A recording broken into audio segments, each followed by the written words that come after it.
कातिल फिरंगी का डोला, कैसे जाएगी गरिमा कहे कातिल जोखल, टूट पड़े दुश्मनों पर पहलवान भोला।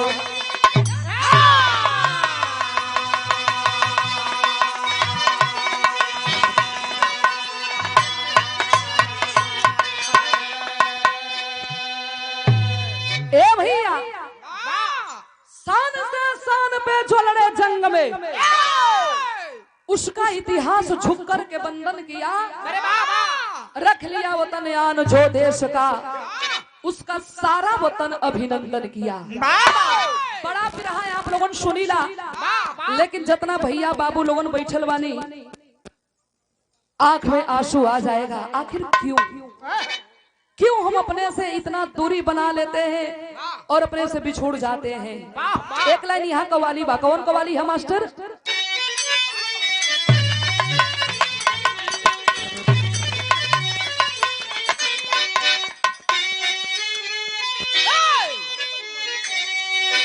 यह कवाली बा, कहना बा कैसे?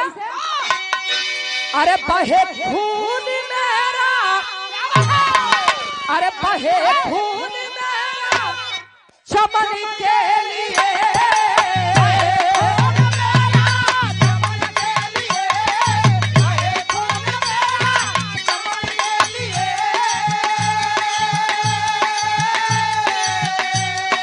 बहे खून मेरा चमन के लिए, चमन के लिए नहीं जानी जाए वतन के लिए।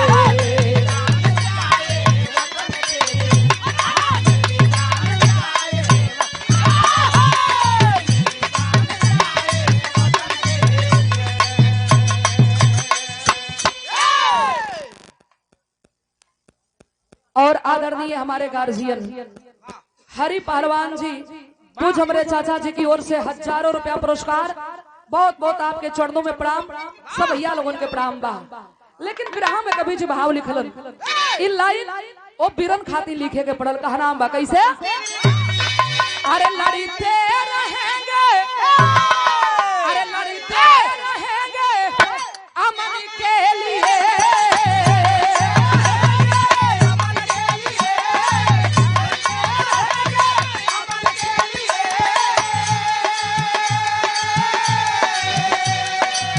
लड़ते रहेंगे अमन के लिए, अमन के लिए। अरे जवानी जीता है वतन के लिए, जवानी जीता है वतन के लिए।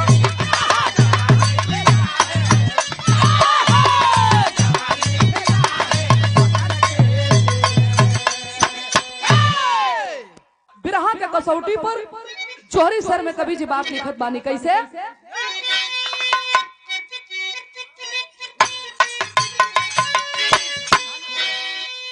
धन भारत देश निराला,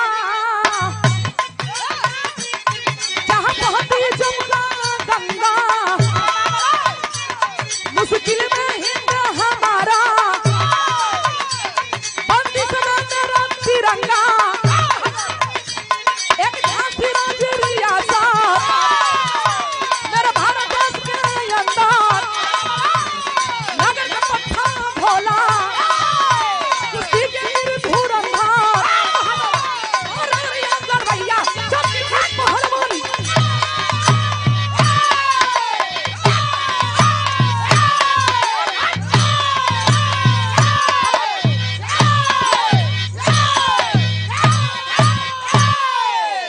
बात के आप लोगों ने समझ ली। ए भैया ई कहानी झांसी रियासत से लिखल गई। कौन झांसी? लवंडा झांसी। टीवी में देखे होंगे, पेपर में आप पढ़े होंगे बाबूजी, खूब लड़ी मर्दानी, वो तो झांसी वाली रानी थी। वही झांसी के रहे वाला यादव वंश का अंश, जिसका नाम था भोला यादव पहलवान।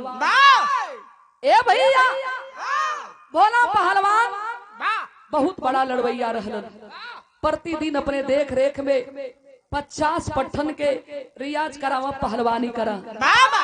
लेकिन वही झांसी के धरती पर बाल्टर अंग्रेज का शासन चल रहा था। ए बाबू, एक दिन सुबेर के बेला हा भोला पहलवान जंघिया निंगोटा उठा के कान्हे पर रखलन और अपने अखाड़े के तरफ चलल हुन। तो भइल का एक लाइन गीत था मास्टर,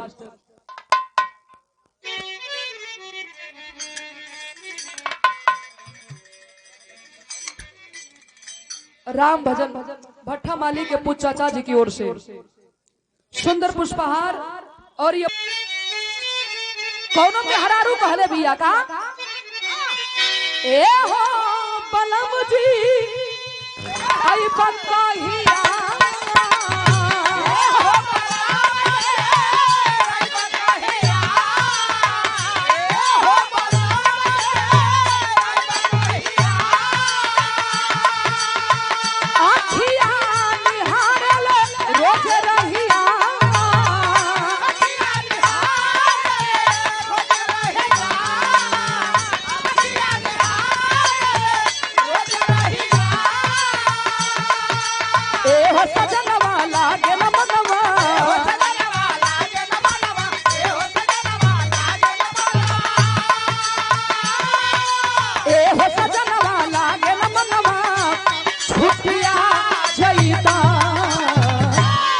अरे हई जवानिया, अरे हई जवानिया आके चूठिया जईता,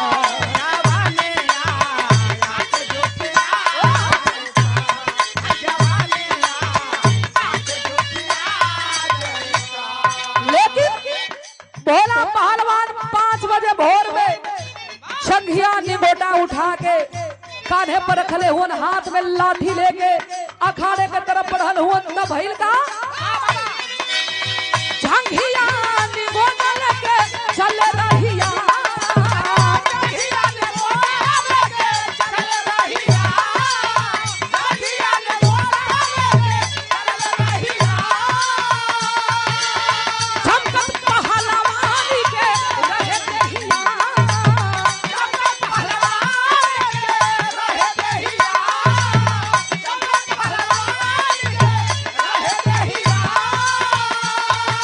भोला पहलवानवा देखले समनवा,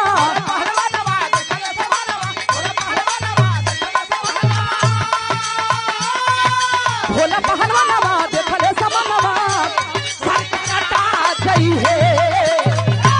अरे हई जवानिया, अरे हई जवानिया कैसे लुटा गई है, हई जवानिया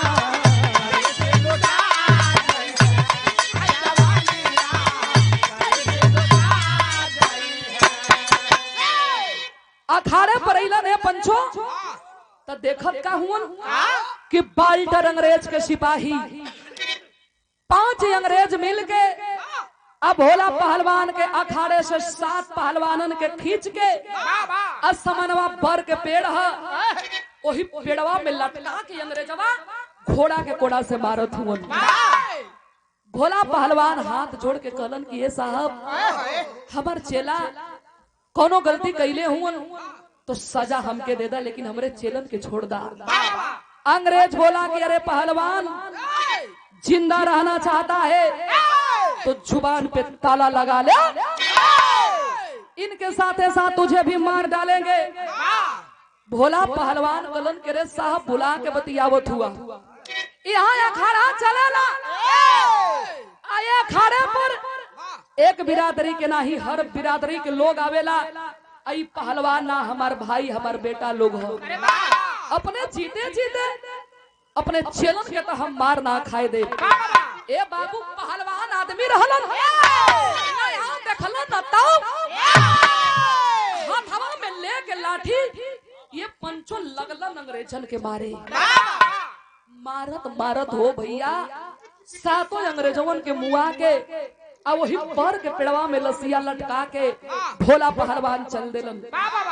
चेलन से कहलन कि सुना आज के दिन अखाड़ा बंद रही, बिहने जैसन होई हम बताई। बाल्टर अंग्रेज के पता चल गया कौन है भोला पहलवान।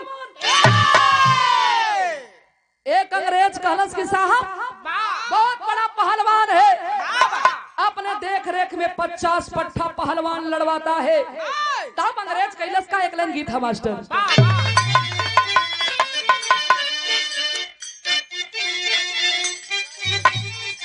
आए हाय माता बहन लोगन गावेली।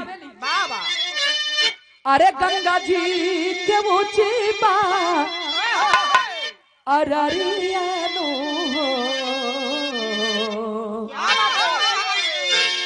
अरे गंगा जी के ऊंची बा अररिया नो हो जहवा बैठा गवा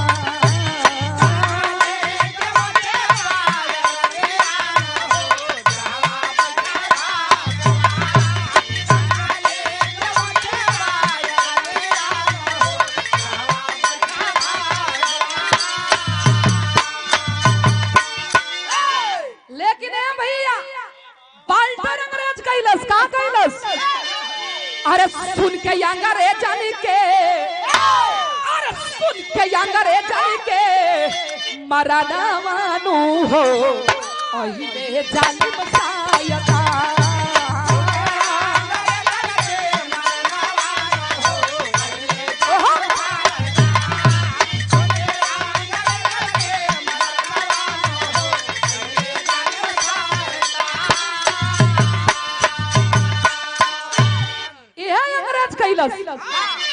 अरे कैलाश इनाम घोषित झाली मीर दैया अरे $10,000 मिली है रुपैया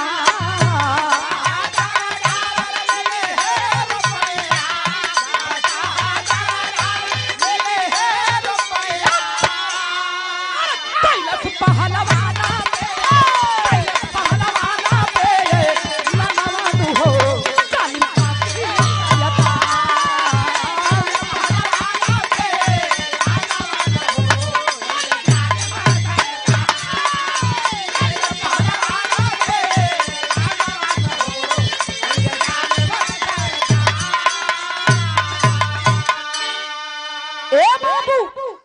अंग्रेज ऐलान करवा दिया। यही ऐलान करवाया कि जो भोला पहलवान को पकड़वाएगा मुंह मांगा इनाम दिया जाएगा। ए भैया पूरे झांसी को नाकाबंदी करवा दिया। चप्पा चप्पा अंग्रेज घेरवा देलस। एक मिनट भोला पहलवान के जान पर भारी पड़े लगल। ए पंचो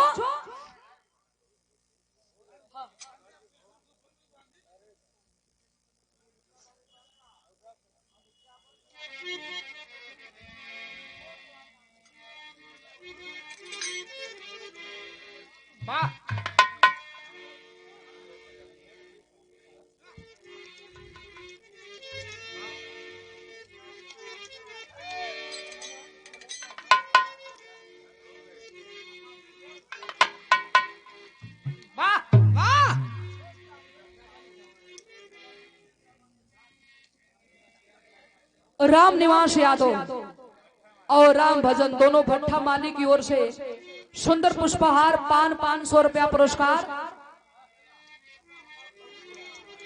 वाह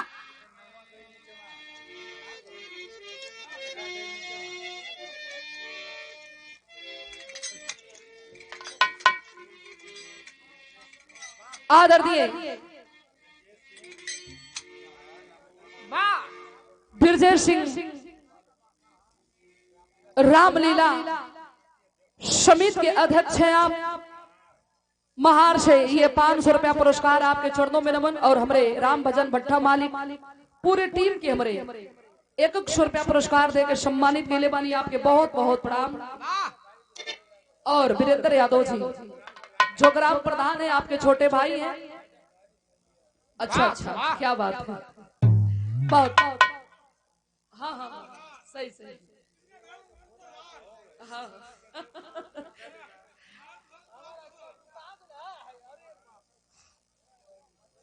क्या बात है। वो डर के बैठा था वो।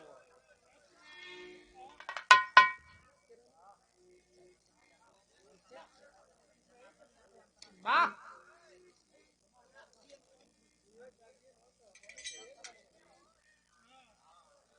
और ये पुरस्कार हमारे चाचा जी की ओर से आशीर्वाद रहल हरि पहलवान जी की ओर से बहुत बहुत आपके प्रणाम बा।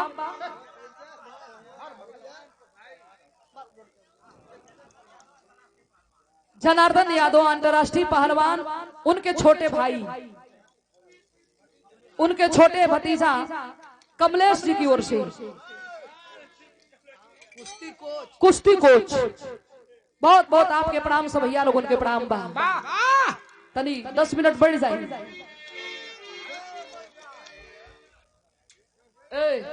तू के हर से प्रकट हो जात हुआ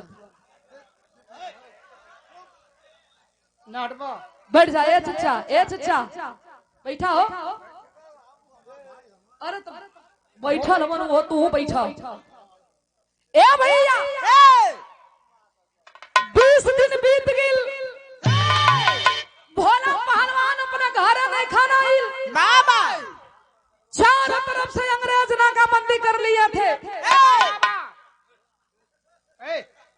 चचा तनी समाड़ा, इन्हें खाली समाड़ला। 20 दिन बीत गइल, पूरे झांसी को नाकाबंदी अंग्रेज करवा दिया था। भोला पहलवान सोच गई कि आज ना तो कल अंग्रेज के गोली से ही हम मारल जाई।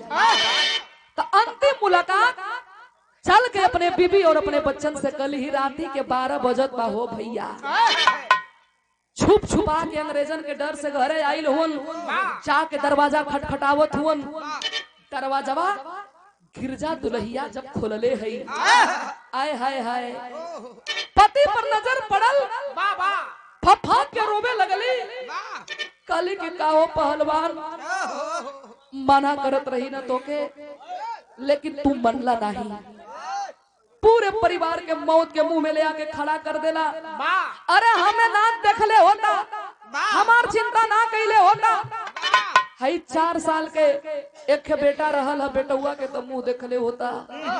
ए बाबू अतना बतिया के जब भोला पहलवान सुनलन हो पंचो, अपने दुल्ही के हाथ पकड़ के यही सीने से लगा के कहलन के गिरजा हमके बाप का दिया हो गिरजा।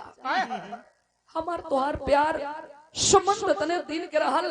दुल्हिया हाथावा झकझोर के छोड़ा के 2 कदम पीछे हट गईली। का बात करत हुआ? दिमाग ठीक है ना? आई गले में मंगलसूत्र डल्ला, मांग में सिंदूर। 4 साल के हमरे आंचल में बेटा दे के गईल हुआ। इहो कुल झूठ रहल। तबले भोला पहलवान अपने पत्नी से रो के एक बात कहले हुन। का कहलन?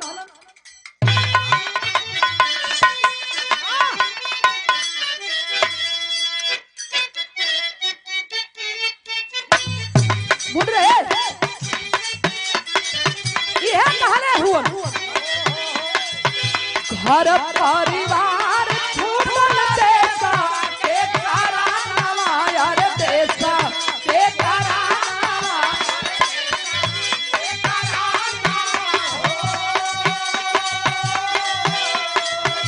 घर परिवार छूटल देसा के करानावा, यार देसा के करानावा हो। भोला याद हो गईले हरारन घोरा।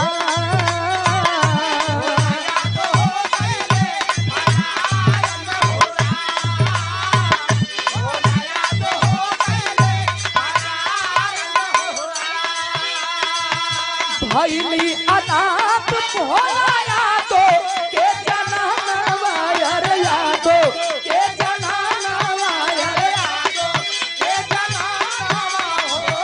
भैली अनाथ भोला यादो के जनानवा, यार यादो के जनानवा हो। जिंदगी भैली बा बेकहार घोरा।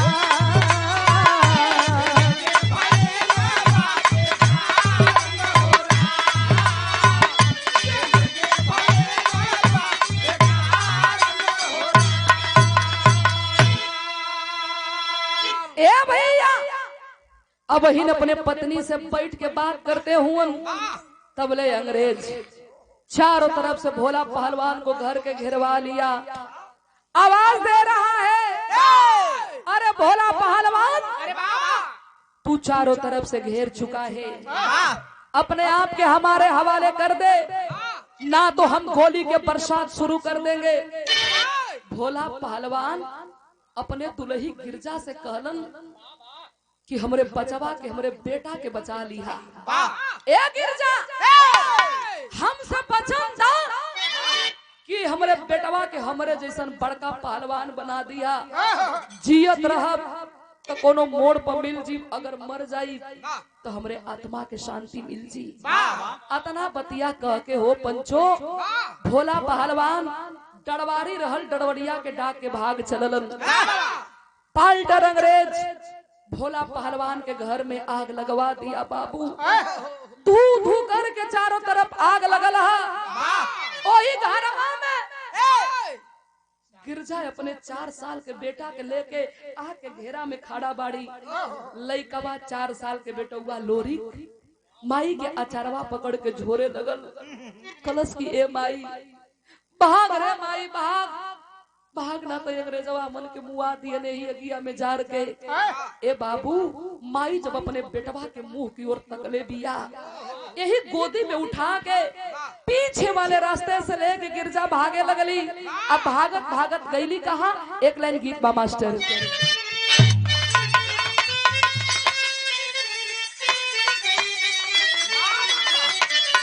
ये करज बा कौनो दुल्ही कहले बिया, कहा कहलस गावना करो के सैया भैला विदेशवा हो।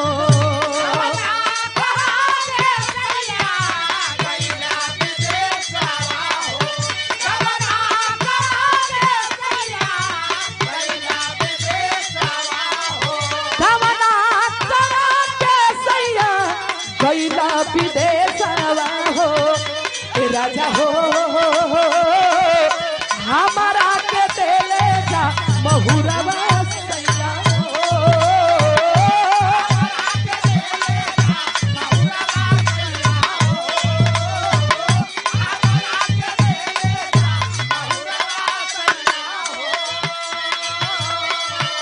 लेकिन वही गोदिया में माई अपने बेटुआ लोरी के लेके हो पंचो भागतिया। अब भाग के गई कहाँ भैया, गोदिया में लेके लाला गिरिजा माया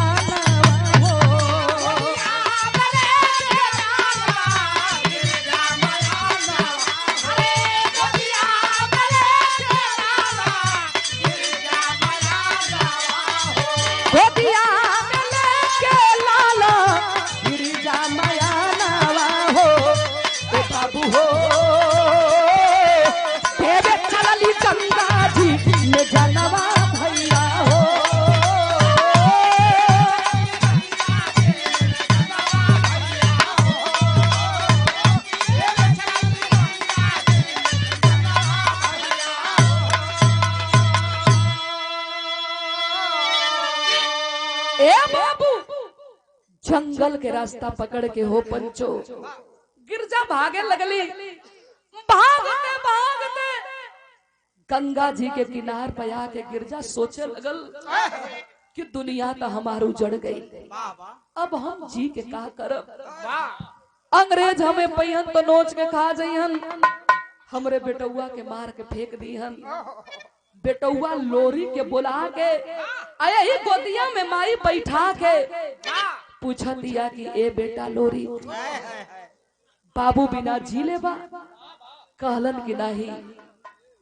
थोड़ा शांति भैया भैया। ए बाबू कहलन कि आखिर बाबू बिना जी ले बा? कहलन कि हाँ माई, तू ही हमर बाबू, तू ही हमर माई हो। कहली कि ना, जैसे बाबू बिना करेजा मोट कैले हुआ वही तरह अभी माई बिना भी करेजा तुहे मोट करे के होई। 4 साल के बेटवा लोरी के का पता बा कि हमार माई हमसे का कहतिया।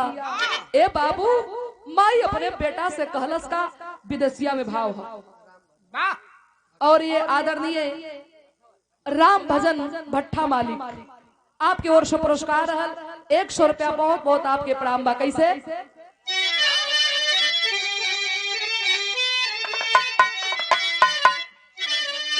अरे बाबू तो हर छूटी गईले मागी तो हर छूटी जाइए आ टूट जाए ममता के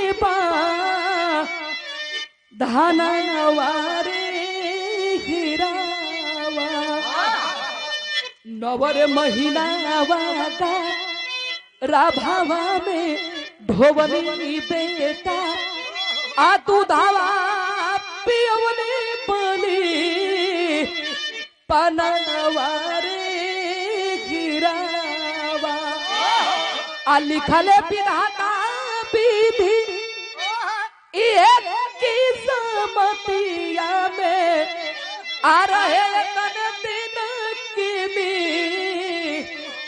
लनवारे गिरावा। ए बाबू कहलस की हो बेटा जैसे बाबू बिना करेजा मोट कैले बाड़ा न माई बिना भी करेजा मोट कला माई बिना भी जिए के आदत डालला अतना बतिया कह के हो पंचो आज जा के माई थम से गंगा जी में कूद गई। 4 साल के उकर लइका माई माई कह के चिल्लात बा। एक मल्ला बुजुर्ग मला 70-75 साल उम्र रहल फटही जाल लेके आ वही किनारवा पर बैठ के आ जलिया बिनत हुअन। वो मल्लाह के जब नजर पड़ल हो बाबू तो वो मल्लाह चिल्लाने लगा कोई है बाबू कोई है तो बचा ले। 4 मल्लाह मिलके गिरजा के गंगा जी में से छान के जब किनार पर लेके अइलन होश में जब गिरजा आइल बिया तो वो बुढ़ा मल्लाह डांटने लगा कि तू माँ नहीं है तेरे पास कलेजा नहीं है वो पत्थर बन चुका है तू कैसी माँ है रे। तेरा बेटा चिल्ला रहा था रो रहा था और तू अपने बेटे के छोड़ के मरने के लिए गंगा जी में कूद गई। अखिया खोलल गिरजा के अपने बेटुआ लोरी के झपट के सीने से लगा के फप फप के रो के कलश की बाबा कौन गैया अपने बछवा के अपने से दूर करेले हो। भोला पहलवान के हम पत्नी है अंग्रेज हमरे पीछे पड़ल हुवन हमें तो बेआबरू करबे करियन लेकिन हमरे बचौआ के मुआ के फेंक दियन हो साहब। वो बुढ़ा भला कहता है कि ओ हो तो यही तेरा दुख भरी कहानी है रे बिटिया। तो सुन झांसी के धरती छोड़ के ग्वालियर में चली जा।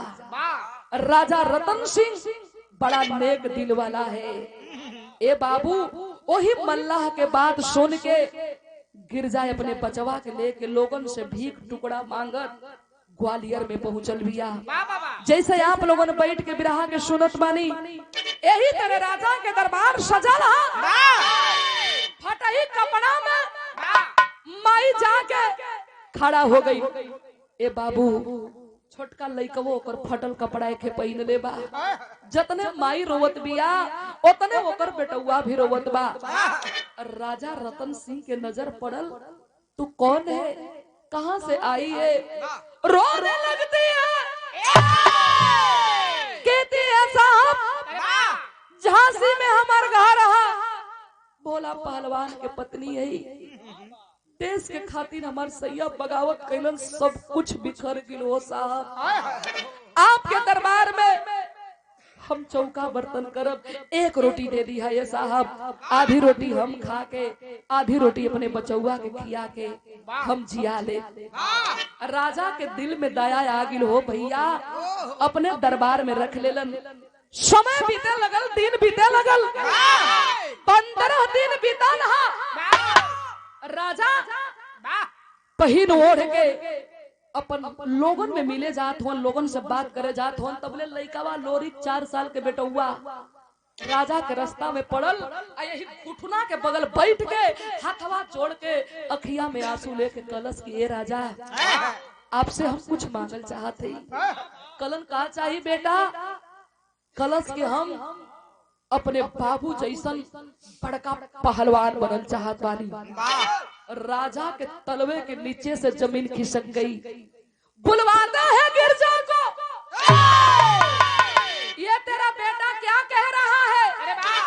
कहले कि हाँ साहब ठीक कहत बा। वाह पहलवान गई रहलन त कह के गई रहलन कि हमरे जैसन बड़का पहलवान के बनई है, उहे सुनले बा कहेला कि हमहू बाबू जैसन पहलवान होखब। राजा लगलन खियावे लगलन पियावे। राजा के देख रेख में 200 पट्ठा पहलवान लड़त रहलन। ए बाबू 20 साल बीत गई, 4 साल माई के गोदी में और 16 साल राजा के दरबार में। 20 साल में भोला पहलवान के बेटवा लोरिक यादव लोरिक पहलवान बन गया। हाहाकार मच गई। लोरिक पहलवान उसी बीच में बाल्टर अंग्रेज के देख रेख में एक अंग्रेज आया, जिस अंग्रेज का नाम बताया गया हुपर पहलवान। जब हुपर पहलवान हिंदुस्तान के धरती पर आई तो पूरे हिंदुस्तान को चैलेंज करवा दिया। कोई है माई के लाल जो आकर हमारा पहलवान से हाथ मिला सकता है? सब बैठल है कला। अरे बाप रे बाप, ये कौन है? ये काम बोला था। बतिया उड़त उड़त जब राजा के दरबार में गई रहा तो भैल का एक लाइन तरज मास्टर। बिरजेश सिंह जी रामलीला समिति की ओर से पुरस्कार 100 रुपया और राम भजन यादव भट्टा मालिक आपके भावा जी की ओर से।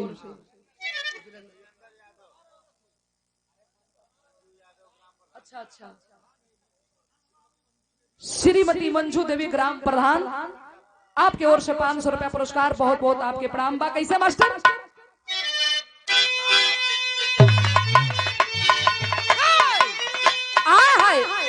स्वर्गीय रामदेव गुरु जी लाइन के बड़ा मचल के गवलन। कैसे मास्टर? अरे झोलनी पबुड़नी, अरे हाय झोलनी पबुड़नी जहाजिया मांगा दा। अरे हमारे पाये जी बड़ा जहीरा जरा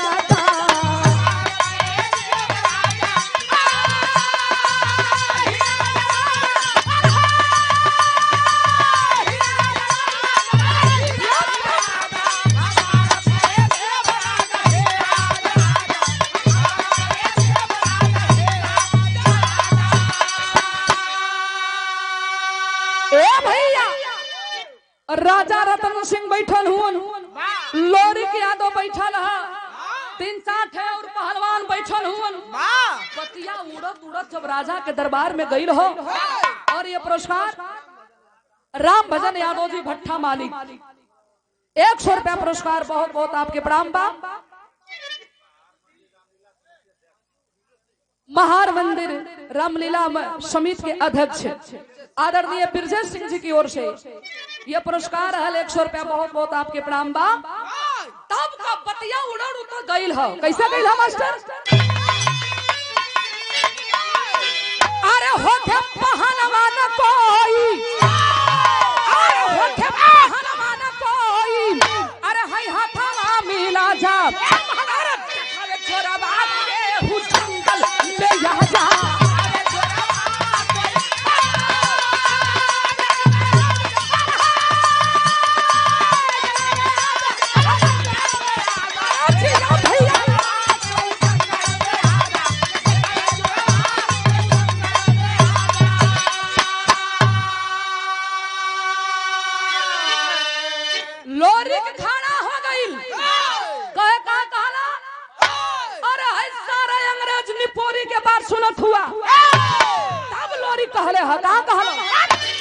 अरे का करिस तेरा बाटे हैसियारन के टोली, अरे ऊपर के पतिया लागल जैसे गोली।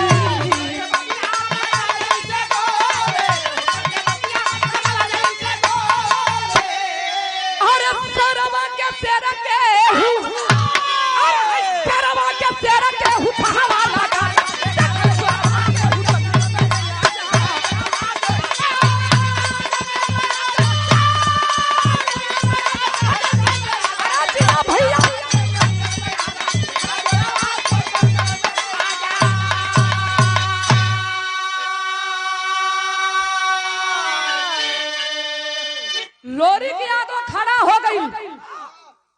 कहे आपे के खियावल, आपे के पियावल, आपके दिहल जिंदगी आप ए लायक बनौले हुआ।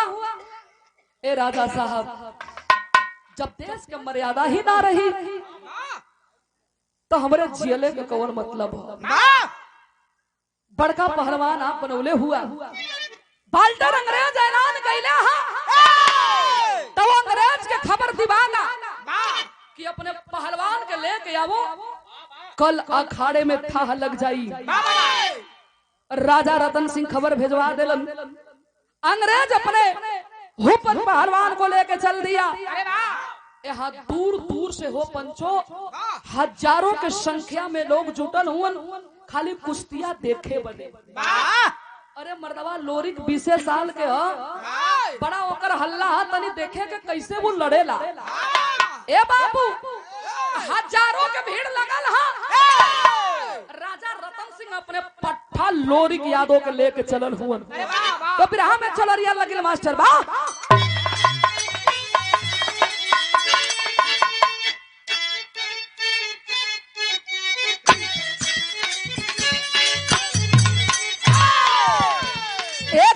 के हमारे गुरु लगन गावेलन, कैसे गावेलन मास्टर?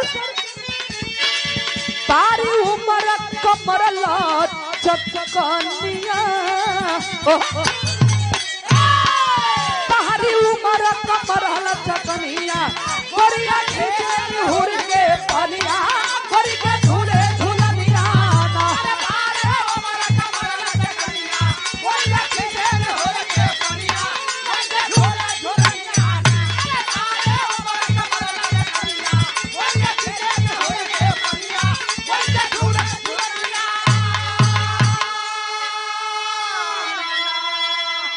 राजा रतन सिंह अपने पट्टा लोरी की यादों के लेके चलल हुआ। कैसे चलल हुआ? अरे झूमत चले या खारे उमरल, देख जोरा हो दिलेरवा।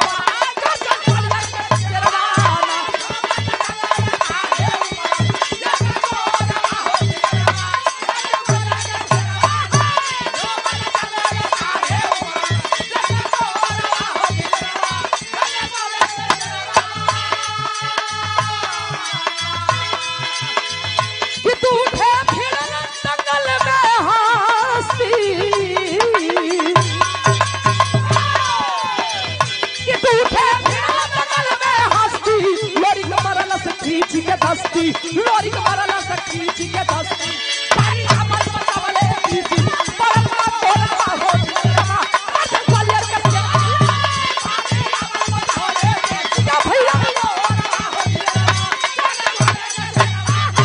पानी हमर बतावले पीसी, परमा हो दिलवा।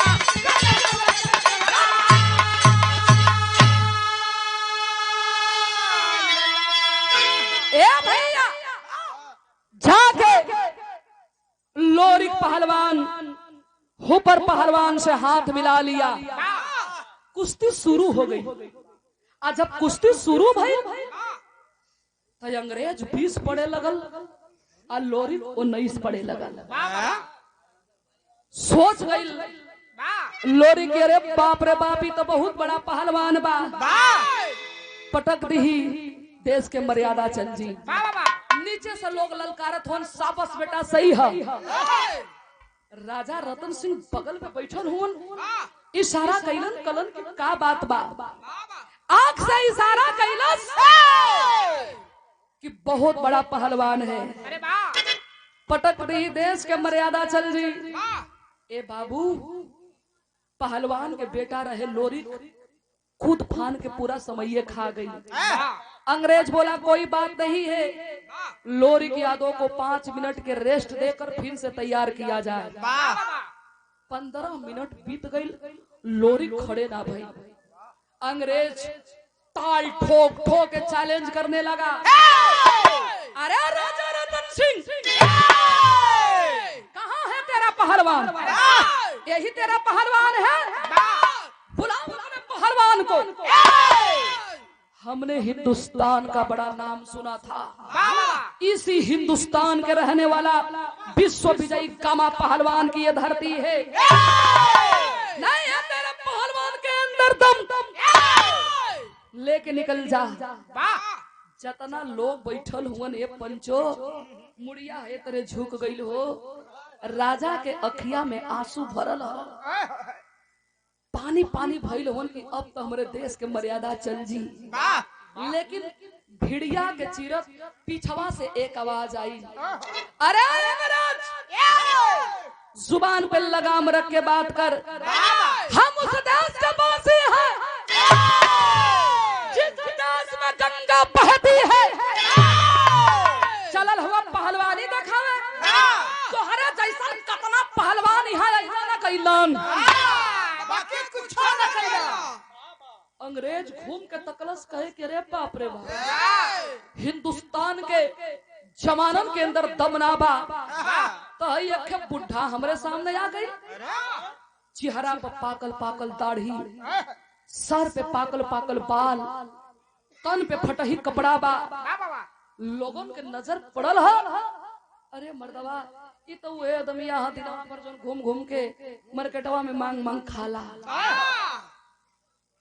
राजा रतन सिंह के पास वो बुढ़ा आदमी गया और बोला कि साहब बस बस साहब बस, अब हमारे देश के मर्यादा चल जी तो हम कहीं के मुंह दिखावे लायक ना रहब, और हमसे बड़ा आपकी इज्जत है ये साहब, आपका जवाब दिहन।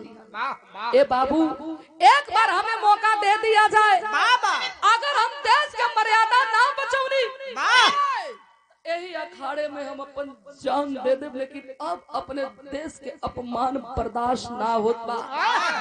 लोग कहलन अरे राजा दे दा एक मौका ही नहू के, जब इतना ओवर विश्वास में हुवन तो एक मौका ही नहू के दे के देखल जा। वो बुढ़ा आदमी को कह दिया गया कि ठीक है जाइए लड़ लीजिए। चढ़िया निंगोटा कस के मिट्टी के उठा के माथे पर लगा के वही अखाड़े के चूम के जब अखाड़े पर चढ़ल हुवन जाके अंग्रेज से हाथ मिलवलन। तो कभी यहाँ टेरी में लिखत बानी कैसे, राम भजन यादव जी के छोटे भाई हरेंद्र यादव जी, अच्छा ग्राम प्रधान मंजू देवी जी के देवर जी की ओर से ये पुरस्कार रहल। बहुत बहुत आपके प्रणाम बा। कैसे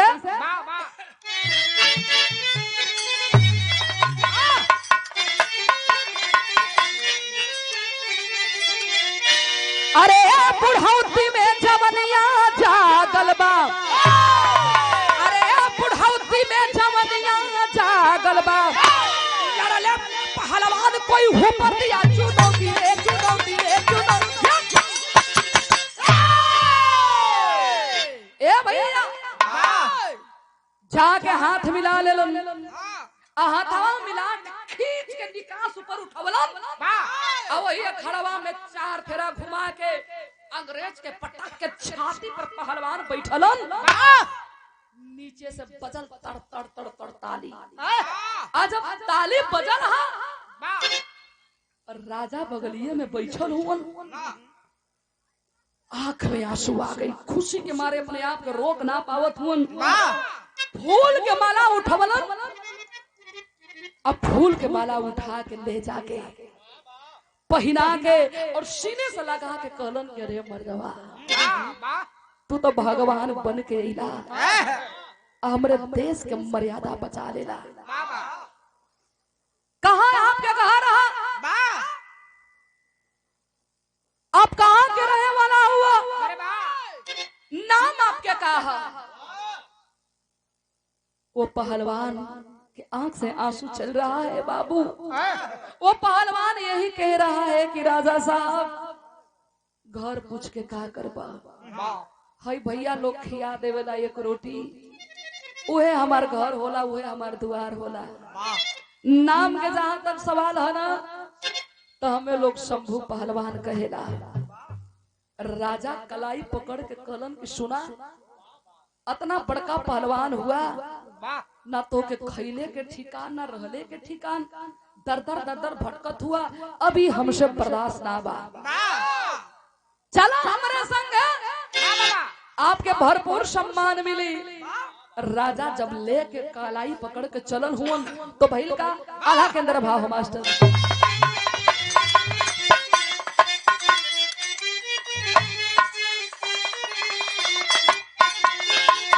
अरे बाजल बतलिया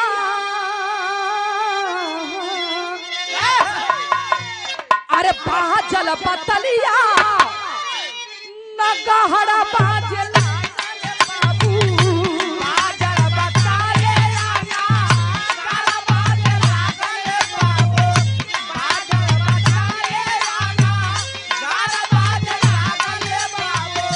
भूलवा के मालवा से भर गईले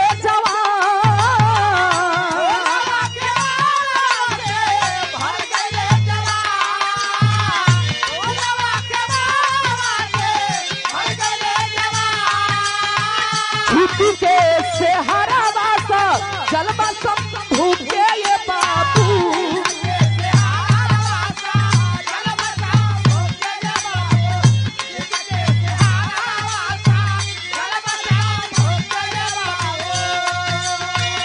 धन हमें धरती धना धन हो महा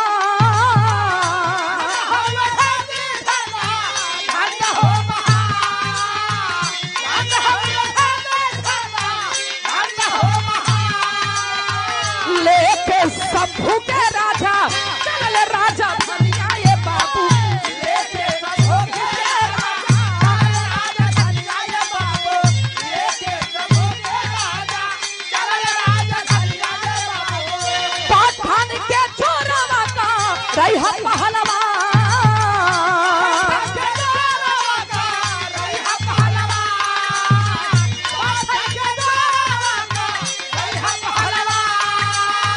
यही ग्वालियर में तोहर यही ग्वालियर में तोहर कट जाई जीवनिया ये बाबू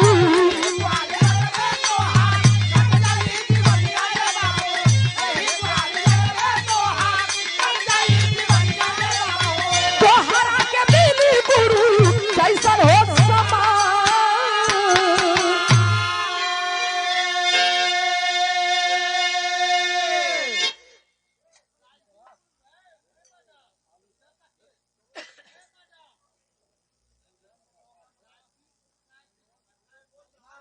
और राम भजन भट्टा माली के सम्मान में ये पुरस्कार आयल है मुनीब जी की ओर से।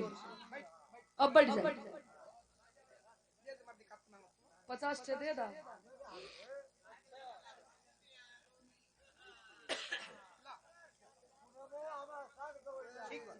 बैठ जा तन की शांति बना ए भैया ए हर राजा अपने राज दरबार में लेके गई हुन खान पान से लेके रहे सहे से पूरी वीआईपी व्यवस्था बनवा देलन। एक दिन शंभू पहलवान के राजा रतन सिंह लेके गईलन कलन के पहलवान हमहू दूसरी पट्ठा पहलवान लड़ाई ला चला तनी देख ला ले जाके परिचय करावत हुन की देखा यह शंभू पहलवान हुन अगर ई ना होतन तो देश के मर्यादा ना बचल हो और इन दोनों लोगन के गुरु हुन इन्हें गुरु जैसन सम्मान करिया लोगन बहुत कुछ इनसे सीखे के मिली। ए बाबू समय धीरे धीरे बीते लगल दिन बीते लगल दिन कौन आ गई गुरु पूजा के दिन बा जो एक चेला के अपने गुरु के प्रति बेसब्री से इंतजार रहेला गुरु पूजा के दिन बा राजा के सज गया दरबार फूल माला से शंभू पहलवान के सब स्वागत करत बा पूजा करत बा केहू रुपया देत बा पैसा देत बा मिठाई देत बा कपड़ा देत बा लेकिन वो तने लोगन में लोरिक बड़ा उदास बा अपने माई के लगे गईल बा अब माई से कहत कि ए माई आज हमरे गुरु जी के पूजा होत बा बड़ा हमके माने लने माई अतना माने लन लगेला कि हमार उनकर जन्म के कोनो रिश्ता बेटा जैसन प्यार हमसे करेलन रुपया पैसा तो सब देत बा अगर हमरे पास पैसा होत ना तो एक ऐसा निशानी देती कि हमरे और हमरे गुरु जी के बीच में एक यादगार बन जाता। ए भैया ए हर माई रोवे लगल कहलस कि का बा हमारे पास रे बेटा ए खाई ना राजा के दरबार में कपड़ा मिल जाला ये हमरे बदे ढेर हो। वाह रोवे लगल। आज जब रोवे लगल हो बाबू तब माई ये 9 महीना ढोले बिया, कैसे अपने बेटा के आंसू बर्दाश्त करी। गरवा में हसूली पहिनले रहल, कई हसूली तोरे पिताजी के आखिरी निशानी हो। कुश्ती जीत के आई रहलन, लोग रुपया पैसा देले रहल, ओहरे से हमके एक हसूली खरीद के लाई रहलन और वो पे उनकर नाम भी लिखल है। ले जाके अपने गुरुजी के दे दे। वैसे भी अब एकर कौन हमार काम बा। माई रुमाल में लपेट के दे देलस। ऐ बिरहा सुनने वाले बाबू, यही 2 लाइन में पूरे बिरहा के निचोड़ बा। कैसे मास्टर?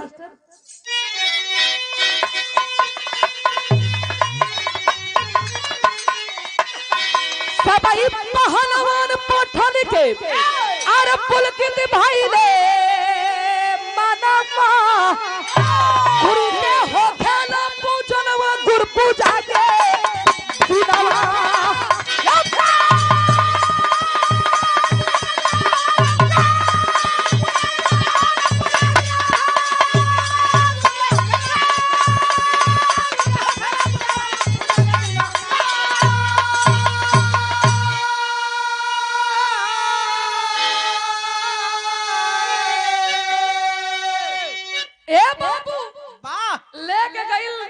फूल माला चढ़ा के अपने गुरुजी के पूजा करत बा। पूजा उजा कर लेलस। कलश के गुरुजी हथवा आगे करा, बड़ा चेला तो होके गुरु दक्षिणा देले हुआ, लेकिन हम जवन देत बानी तो कोनो चेला ना तो होके देले हुआ। का कइलन? कर के हंसली लोरी को दिहली गिरजा मतारी, गुरु के अपने देके बेटा हा उतारी। तबला परसल नयनवा गुरु पूजा के दिनवा।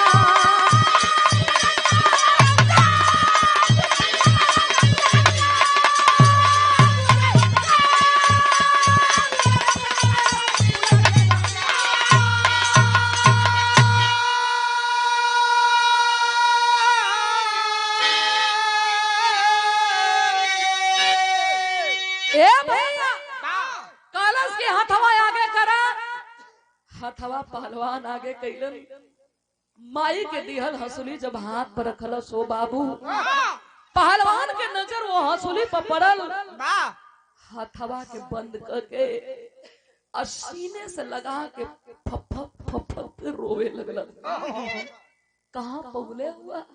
कहा गुरुजी हमर माई देले ही हमरे पिताजी के आखिरी निशानी हो। पहलवान खाली रोवत हुन। राजा घबरा गेलन कि काहे पहलवान रोवत हुन, का बात बा? पूछे लगलन कि अरे लोरी ई कहां पौले? का गुरुजी हम माई देले हिया। कला पहलवान रोवत काहे हुन? जो अपने माई के लिए आके आऊ के कर चोरी कैले है। बतिया लग गई। गइल कहलस कि चल चल तो के राजा साहब बोले हुए। ए बाबू माई रोवे लगल कि हमके तो राजा काहे बुलावत हु? अरे कहे केकर चोरी कैले रही रे माई? राजा बुलौले हुन। गइल पहलवान 2-400 बैठल हुन। शंभू पहलवान भी बगल में बैठल हुन। राजा पूछत हुन कि का हो ई केकर पौले हो? केकर हा? कहां से पौलू? पहलवान जब से पौले हुन इनकर आंख से खालू यासू गिरत बा। बात का हाथ जोड़ के गिरजा कहती है कि राजा आपो हमरे पर सर करत हुआ। अरे आपके महल में सोना पड़ल रहेला लेकिन हमो के मिट्टी जानीला। आपके दरबार में काम करीला, भर पेट खाना मिलेला, कपड़ा मिलेला साहब। हम केहू के चोरी ना कैले ही हो साहब। वो हमारे पति के यहाँ साहब ना विश्वास है ना तो ओपे उनकर नाम लिखल है। तनी नमवा पढ़ के बता दे रे लोरी तोरे पिताजी के नाम कहाँ रहल? तबले हो बाबू जब बैठ के रोवत रहल वो कोई शंभू पहलवान नहीं थे, वही भोला यादव पहलवान थे।